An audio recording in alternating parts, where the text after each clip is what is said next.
John, Julen, Alex y yo, Manuel, os vamos a presentar nuestro proyecto que consiste en crear una maqueta para la escuela de un sensor de visión. No es visión artificial, es una pseudovisión artificial, es un sensor de visión que ahora vamos a ver.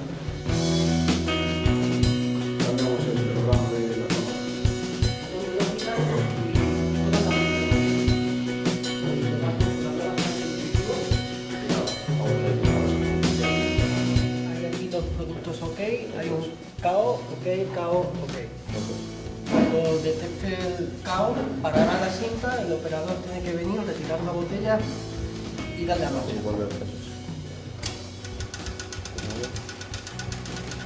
Aquí podéis ver las fotos. Entonces esta botella está mal, entonces la quitaríamos y le volveríamos a dar la marcha.